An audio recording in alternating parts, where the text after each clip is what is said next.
very tight. And remember, over the top, down that roller, they need to keep piling the pressure on. So the battle for the podium spots is still very much in play. It is. There's the duo. Just coming around the headland is the quartet, which includes Finn Fisher-Black. He's at the back of this group now, having gone off solo to try and bridge over to Ciccone and Onley. We have Pello Bilbao, who's following the teammates of Castrillo and Ivan Romeo. Romeo, just riding on the back wheel of Castrillo, is doing a phenomenal job of just keeping the tempo going as he needs to do. Savant hiding in the shade here of a very warm afternoon. We're talking 35 Celsius. I mean, that's very punishing, and you can see it's had an impact on just about everyone. Ciccone are looking very determined, let's put it that way. He's got these very angular features, and right now there's a big spike that he has to get up and over. 4.1 kilometers. The respite is going to come before you know it for Tadej Pogacar. He'll be first to get there. This duo have extended their gap to the quartet behind them to 20 seconds. Yep, and that's what they need to do. A reminder, Ciccone started at 37 seconds behind at Tadej Pogacar, but only 10 seconds behind Ivan Romeo. So at the moment, Ciccone has got the most to gain. Oscar Onley started the day at 44 seconds, and he was 9 seconds behind the man that he's with at the moment.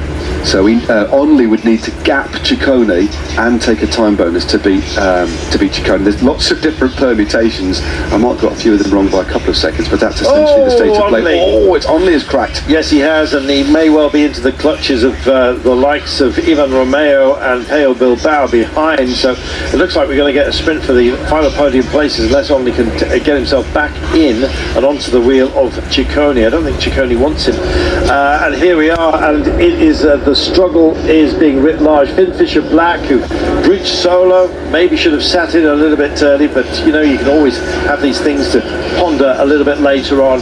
No doubt about the driving force of that chase now, because Trilli is doing a superb job. Pello Bilbao's had a magic carpet ride. He might mug them late on, you know. Yeah, Bilbao might try and launch, because if he wants to jump over Ivan Romeo, he needs to find 11 seconds. And let's take out the time bonuses, because they're going to be taken up by the first three on the road. But if Bilbao could be on the very limit, we know that, but he doesn't need to ride at the moment. But we're going to run out of steep sections of climb, because we're coming to the crest before it drops down, and then the final little bit of climbing is actually done very quick. It's only about 3 or 4%, which takes us into that final very tight left-hander. We have little ramplets to deal with, and in fact the steepest part of the climb is still to come, would you believe, as we come up over the edge of that little dish. It's almost dead straight, isn't it? Yeah, it's about the Flamme Rouge, actually. It's 13%. So we're now on a very benign 3%, but you come around this headland and you think, oh great, we're nearly at the dish. No, you're not. There's a cauldron to deal with, I'm afraid, a crucible almost. They hit 8%, it flattens again to 3, hard to set your rhythm, kicks up to 9, flat downhill section, bizarrely one of 2 that still remain here, that takes us on virtual flats to about the Flamme Rouge, about 1200 meters to go, and then the nastiness begins all over again. It's a hard day. It certainly is.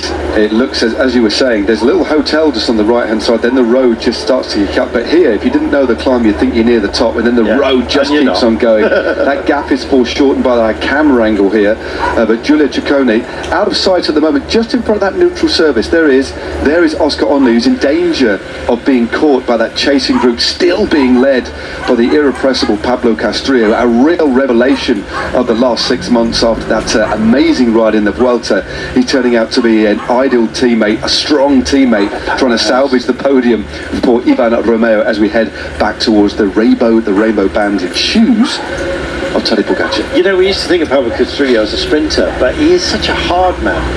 He floats up mountains, as you can see, as well, in the service of others. What a great teammate, and what an amazing rider for Movistar to have. I hope they give him his head on some of the classics. Here we are, 11%.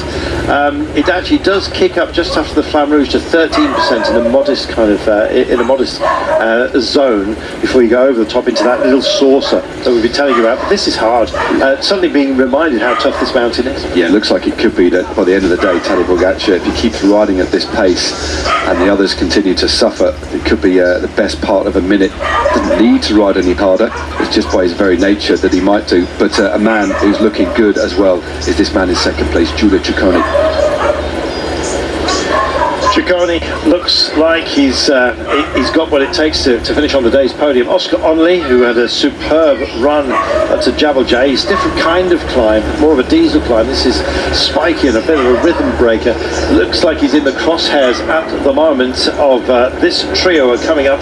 Castrillo doing an amazing job of turning himself inside out. Fisher Black's off the back.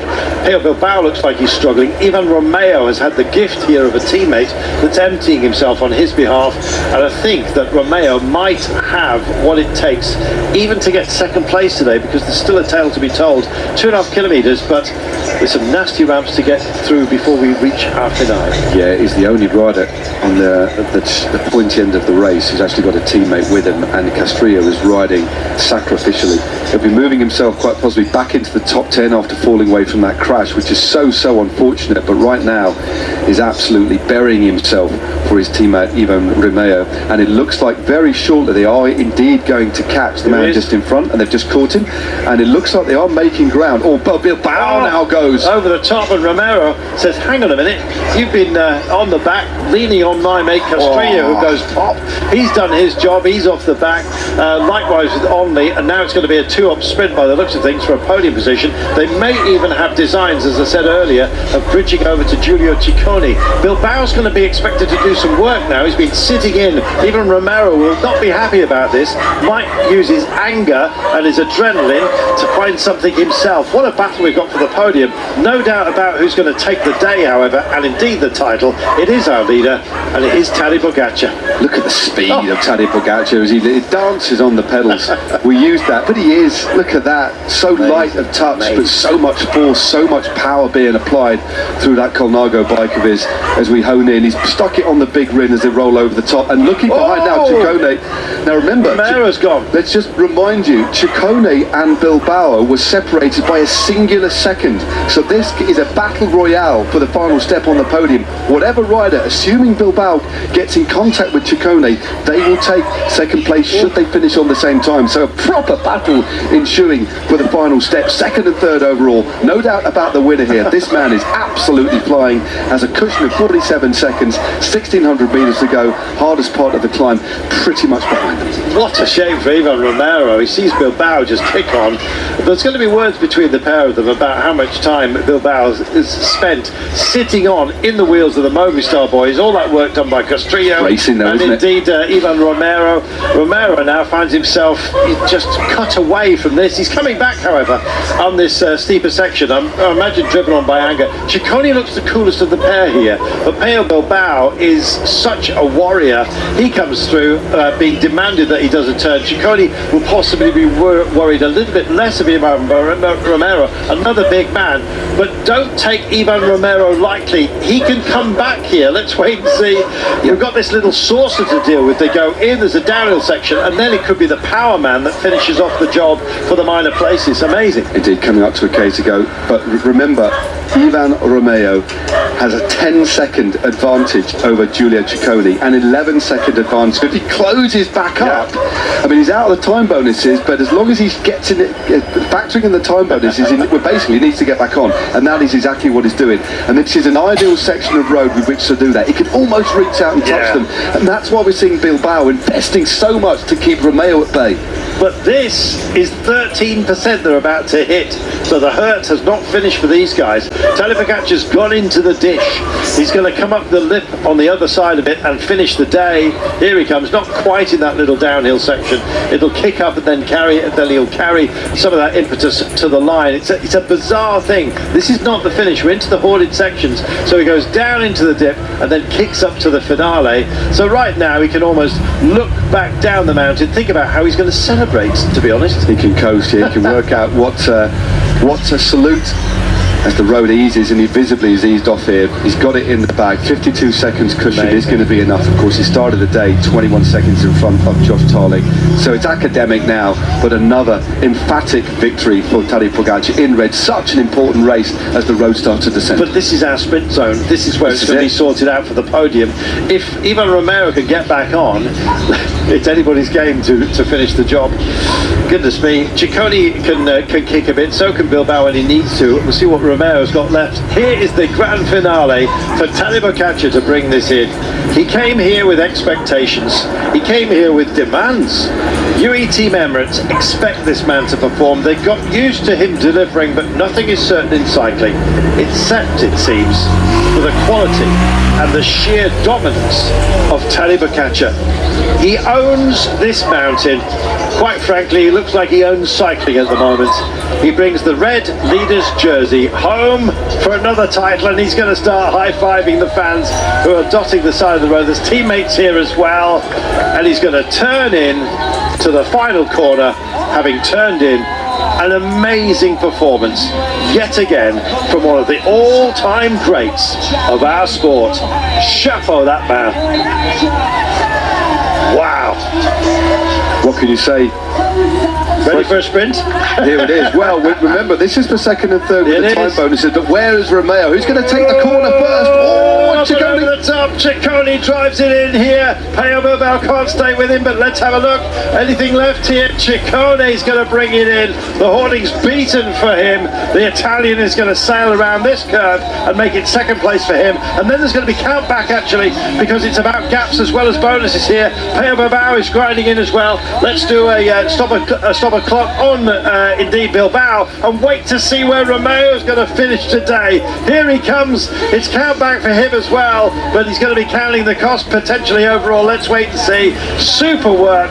Behind Bilbao, he finishes at a margin of 14 seconds by my rudimentary calculations. 14 seconds deficit between Bilbao and indeed Romeo there. What a day. Yeah, I don't think it's going to be enough, subject to confirmation, but I think the podium is going to be Ciccone and then Pello Bilbao. But what a battle by Ivan Romeo. I think he's going to get fourth. We'll have to wait and see what the final result is, but a solid battling performance by Oscar Onley to secure fifth place on the day. Faded near the end, maybe just took the bait a little bit too early, but I tell you what a superb ride it was, and what a ride by Castrillo as well. Oh, you know, one of my favourite riders, Castrillo. He's such a hard case and such a lovely guy as well, with so much in the locker. But you know what? This man has a treasure chest of ability, and it's full of jewels. And we've only seen, I don't know, maybe the first tiara. Who knows? He's been crowned again. Further down the mountain, it rages on.